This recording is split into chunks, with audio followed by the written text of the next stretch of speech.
some of the very important features of international marketing, or you can say international trade.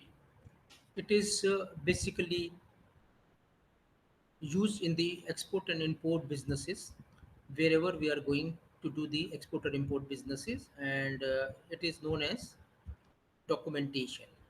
That what are the documents which are required in export and import businesses. So if we talk about the international trade or international documentation, that what are the documentations are required in that, you can see that there are a lot of documentations which are very very essential for the international business. So the first point which we are going to talk about is that is role of proper documentation. That what are the basic or the main role of the proper documentation.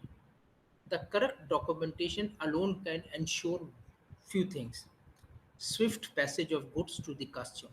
This is one thing, because if the documentation is correct, it is 100% sure that your goods are going to be received by the consumer in a very very normal and fast manner.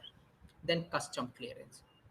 This is another important point, because if your documentations are proper at the time of the customs, whether it is in the domestic market or whether it is in the foreign market where you are planning to send your goods, custom clears are not going to take much time if documentations are proper. Then transfer of title. When you are transferring of title from one product selling to another country, so the title is going to be transferred. So this is also proper documentation thing. If documentations are proper, the title can be transferred very easily, and the prompt payment for the goods supplied. As you know that whenever we are going for any export and import businesses, there are a lot of things which we have to take into consideration, and that is related with all the documentation. So if we say that if the documentation are clear, if custom documentations are clear, if transfer or title is also going to be clear, and it will help to get your payment much more faster whatever the goods you have supplied to the different country. So it is said you help yourself and your buyer by appropriate and correct documentation. This is important because if your documentations are clear, that means the domestic person who is selling the goods to any other country or exporting the goods to any other country, if your documentations are clear, you are helping yourself also, because at the time of customs you have to be clear those things. In banks also you can be easily cleared then, and it will help the buyer also to get the goods in a proper manner, and which will help the buyer to do other work also. Then there are different documentations which are used in export. So please try to understand that I have divided this documentation into two parts. Number one is commercial document, second is regulatory document. So commercial documents are basically divided further into two parts, that is the principal documentation and the auxiliary documentation. So now we are going to talk about the documentation, that why these documentations are divided into the different area. So first of all, before going for that, we have to find out that what are the basic concept of master documents. There are two master documents, one for the commercial use and second is for the regulatory document.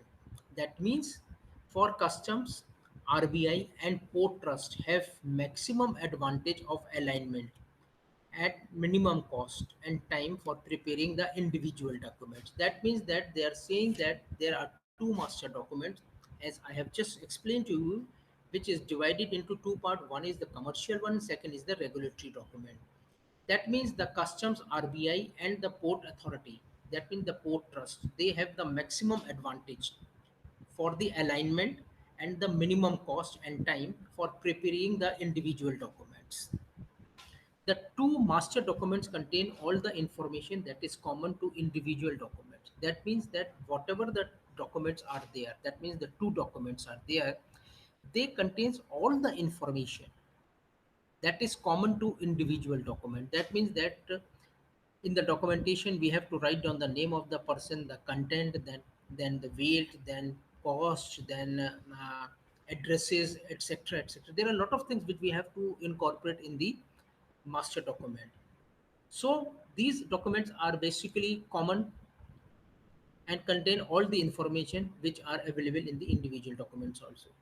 The aligned document system is based on the UN layout key. That means that they are saying whatever the aligned documents are, they are basically aligned, known as aligned documentation system, and it is based on the US layout key. That means as per the US law and the procedures which is prevailing in the custom authorities, port trust, and etc., these are the aligned documentation system which are prevailing in the market. So different forms used in the international trade or international marketing transaction are printed on the paper of the same size and in such a way that the common items of information are given the same relative slot in each of the document. That means they are saying that different documents are used in international marketing or trading, and these transactions are printed on the paper of the same size. That means that the size of the paper is also same. These things are very very precise and it has to be incorporated.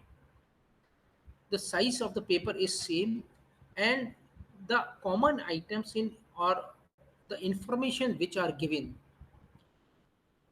in the same relative slots in each and every document. That means maybe there are lot of documents, lot of forms.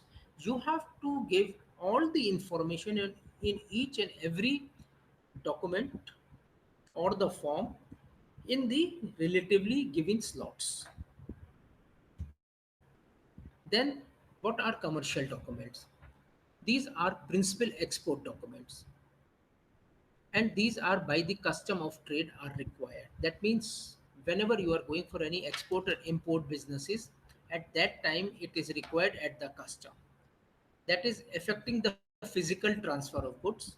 This is one point, that whenever you are transferring the good, so at that time these documents are required, and physically it is checked at the custom. Then transferring of title of goods from an exporter to an importer. This takes place at the same time when at the custom point you are going to change the title of the owner. That means from exporter to importer. Then realizing the export proceedings. That means that at that situation in the commercial documents you have to fill up the export proceedings, that what are the things which require in export and how you are going to transfer those things from one place to another place.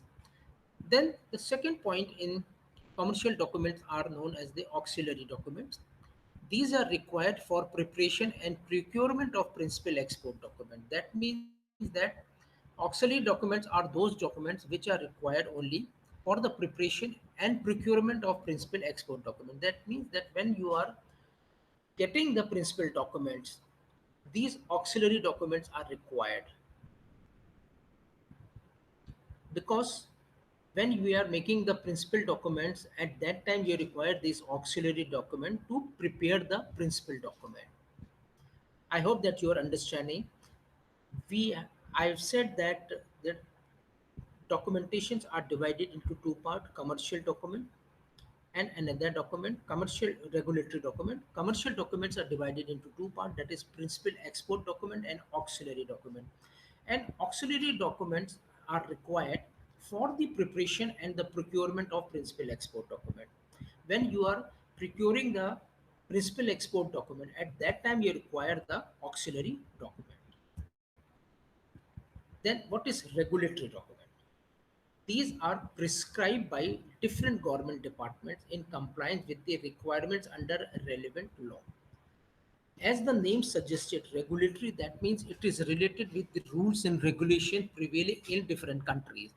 So these are the prescribed documentation which are given by different government departments in compliance with the requirement under the law. That means that whatever the things are to be followed, it has to be given by different department and it is in the prescribed formats which are following the relevant laws which are made for the export and import businesses. These documents incidental to customs clearance of export and import consignment, foreign exchange regulations, etc., are covered in this category. That means in the regulatory document, remember one thing, that in the regulatory document, these are related with the custom clearance. That means export and import consignments. When you are going for any export or import businesses, when you are at the custom house in the domestic market and in the foreign market, at that time these documents are required. Then foreign exchange of regulation. That means that whenever we are talking about the foreign exchanges, so at that time also this regulatory document is required, and these are covered in regulatory documentation. So please remember one thing, there are two type of documentation, one is commercial, one is regulatory. In the commercial document there are two type of things, one is known as the principal documentation and second is auxiliary documentation. Principal documentations are those documents which are to be filled up in different forms at the same given slots, and the auxiliary documents are required when principal documents are made. And then second is the regulatory document which says that these are prescribed in different government departments in compliance with the requirements of the relevant laws. That whatever the laws are prevailing in the country, they are prescribed these type of forms which are gathered from the different departments in the government, and these are abiding with the laws of the country. Then these documents are incidental to custom clearance of export and import consignments, foreign exchange regulations, and are covered by these documentations which are known as regulatory documentation. Then assistance and incentive for the documentation. For promoting exports from time to time, government announces many special schemes and incentives. This is also very important because if we are talking about the international business, why we are doing international business? We are doing international business to get the foreign exchange. This foreign exchange is helping the domestic market also as well as the government also, because in foreign exchange whatever we are getting, we are able to put up those things in the development of the infrastructure of the country. So time to time there are some incentives, and there are some schemes given to the exporters or importers by the government for promoting the export of that particular country especially. So that means that there are different schemes and incentives provided by the government for exporting the goods, and these are related to the duty free imports, concessional import duties, duty drawbacks on exports, and excise related goods, export goods, etc. So, which type of schemes and incentives are given by the government for promoting the export? So, there are some examples. They are saying that in some cases they say that okay, you can freely import some products which are duty free. Then there are some products on which you are getting the concessions regarding the import duties are concerned. Then there are some duty drawbacks on export and exports. That means that if you are exporting something, you are paying the duty, but you are getting back the money what you have given as a duty. These are the schemes and the incentives given by the government. And excise related export good, that means that there are some export goods which are related with the excise. In that is also the government is providing some sort of schemes and assistance which will help the exporters to work positively in the direction of going for more and more export or import.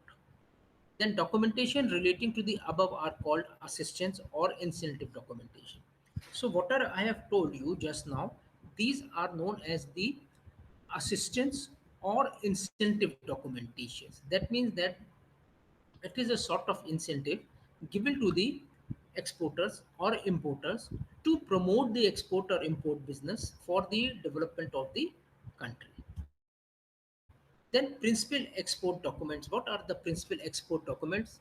N- Under these principal export documents, the things which comes under is first is commercial invoice. That means the value of the products which you are selling. Then packing list. That means whatever the product you are selling, then what is the list which contains all those things. Then bill of lading or combined transport documentation. That means it is a bill which says that whatever the things you are selling, it is a combined document of transportation.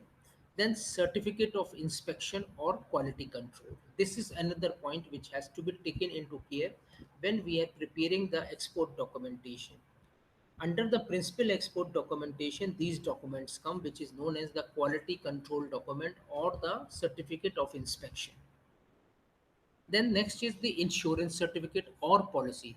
Why insurance certificate or policy? Because whenever you are going for any export business or import business, sometime it happens. If something goes wrong, then who is going to pay for that? Don't you think that it is advisable for exporters and importers to go for the insurance so that if anything is lost, it can be, you know, take care by the insurance people. Then certificate of origin. This is another document which has to be taken when we are preparing the principal export document. Certificate of origin means from which particular place it is manufactured. Suppose we are manufacturing the goods in India, we have to give a certificate which says that okay, this product is manufactured in either in Chennai, either in Maharashtra, either in Delhi, whatever the place is. Then we have to give bill of exchange. This is a bill which used in the export and import businesses and shipment advice. That this is a advice which contains all the documentation related with your products, that these are the products, these are the things which we have to take into consideration regarding the shipment, and these are the shipment advices which are required by the principal export documentation. Then what is commercial invoice?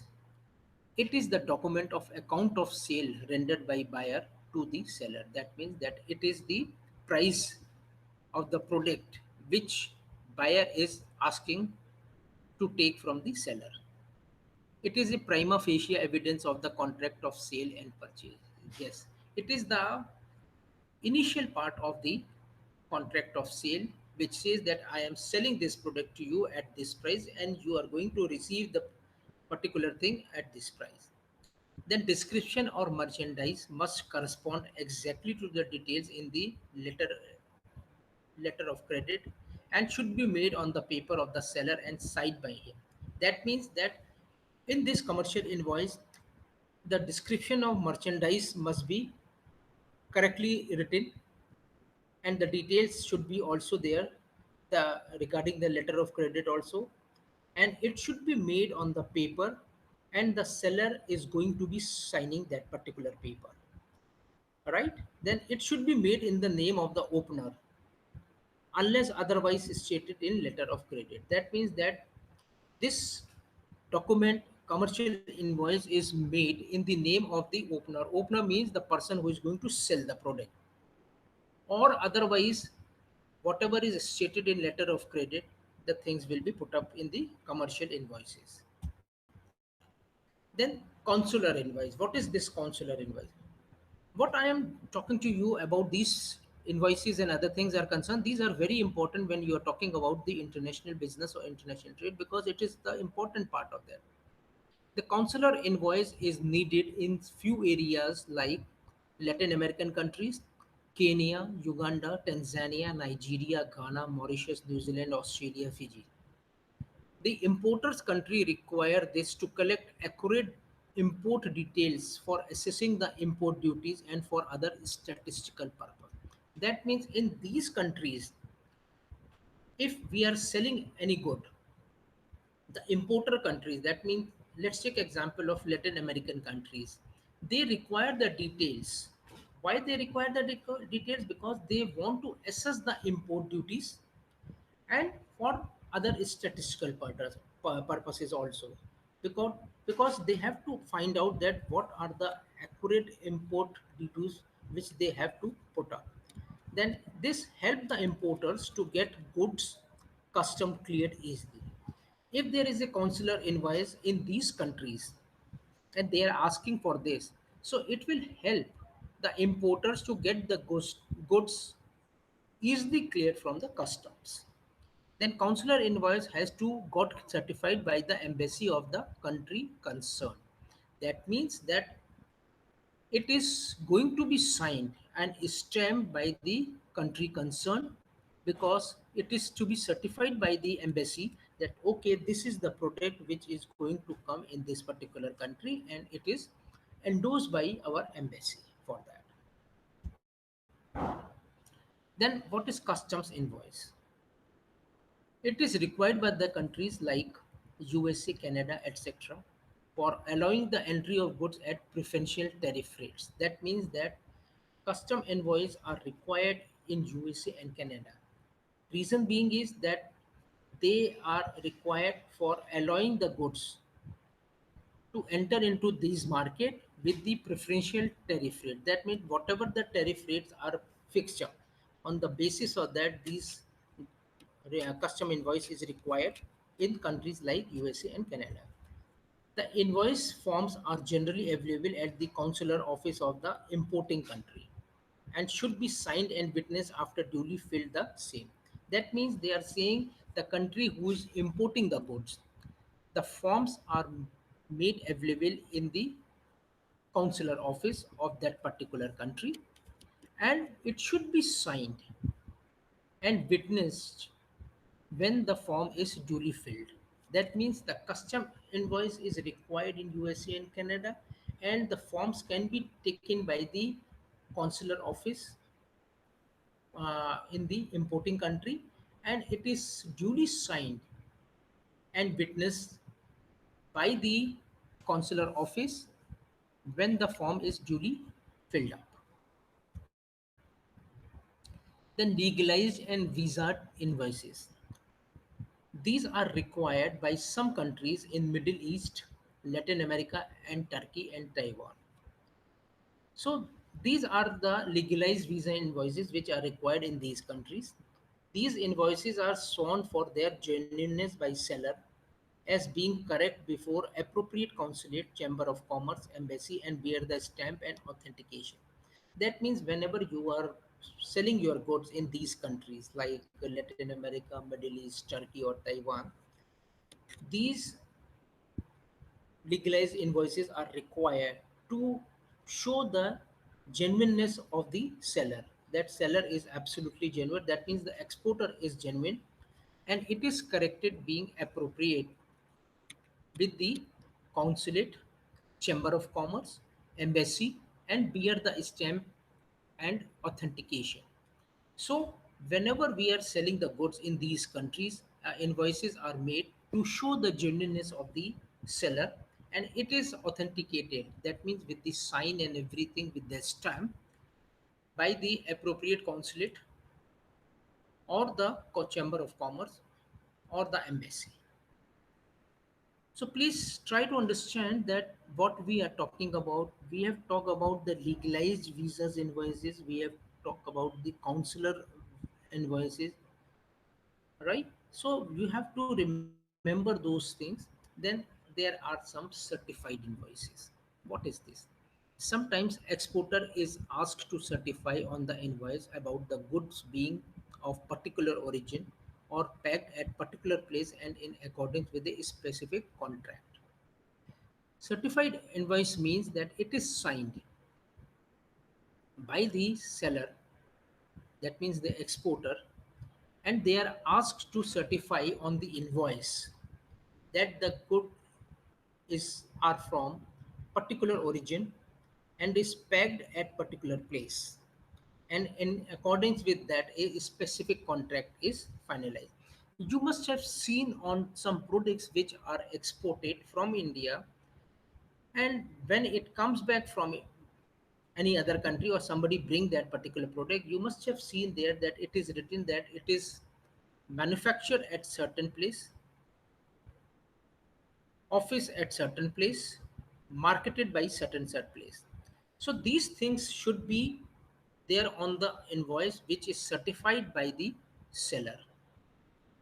And it should also mention that what are the basic of the contract. That means whatever the contract is there, you have to mention that contract also, that okay, on the basis of this contract we are selling this product to these particular countries.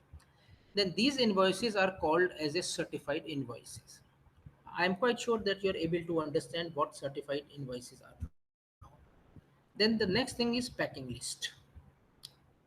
As we have talked about the principal documentation, under this next point is packing list.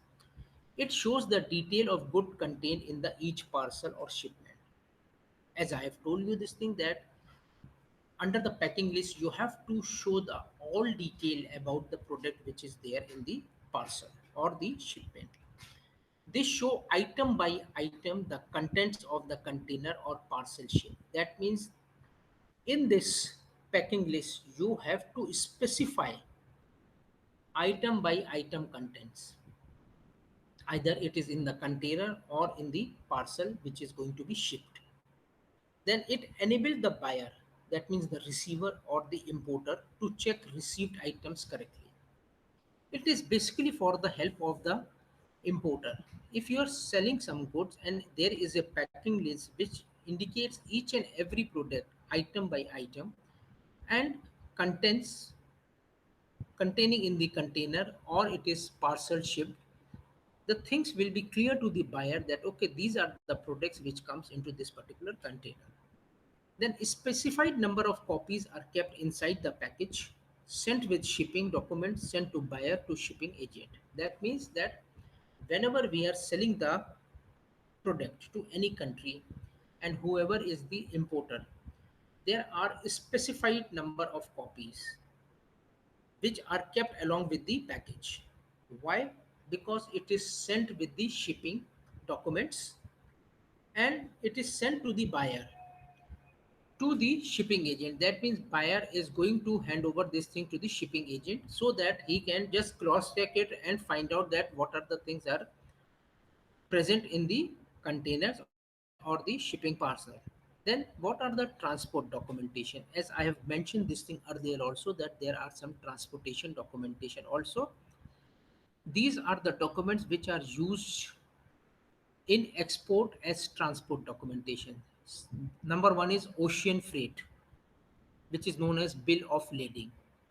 Then air freight, airways bill or air consignment note, rail or road, railway receipt or consignment note, or post parcel receipt. So these are the things which usually takes place when we are sending the transport documentation. Then combined transport documentation. What is this? It is a document for multimodal movement of goods in container. That means when we are selling a container, sometimes it happens that the importers are not able to purchase the whole container. So in that situation, what happens, that we have to see that how much products we can accommodate in one container. So it is a document for multimodal movement of goods in container, which is known as combined transport documentation. The movement is carried out by more than one mode, that is either rail or by ship. So this is the document which is required when there are more than one product in one container, right? And it is more than one mode of transportation, either it is a rail or shipment. That means if we have shipped the goods from one country to another country, so at the port of that country, maybe those goods are transported by road to a particular destination. So for that we require combined transport documentation. Then a CTD provides an alternative to establishing a series of separate and non-uniform contracts for each segment of the total transport process. That means that there is a specific form which is provided as an alternative to establish a series of separate and non-uniform contracts. There are different type of contracts when we are selling the goods to the particular importer. So in that situation, whether the goods are whether the establishment or the contracts are uniform or it is separate. So on the basis of that, each segment of the total transport process has to be taken into care. And it is acceptable for negotiation under letter of credit. That means that if these documents are there, it is accepted under the law of letter of credit. So this is very, very important documents which we require whenever we are selling the goods from one country to another country. And then we have to find out that what are the alternative arrangements we can make. Then bill of lading. It is a document issued by the shipping company or its agent acknowledging the receipt of goods on board of vessel. That means bill of lading means that it is a document issued by the shipping company or its agent. As you know that there are a lot of shipping companies who are taking the goods from one country to another country, or they are having lot of agents. What they are doing it, they are giving a acknowledgement receipts of goods on board on vessel. That means that the moment the goods are put up on the vessel, that means on the ship, at that time there is a acknowledgement received given by the either agent or the shipping company that we have received these goods and it is on the board. Undertaking to deliver the goods in the like order and condition as received to the consignee or his order of assignee provided freight and other charges have been duly paid.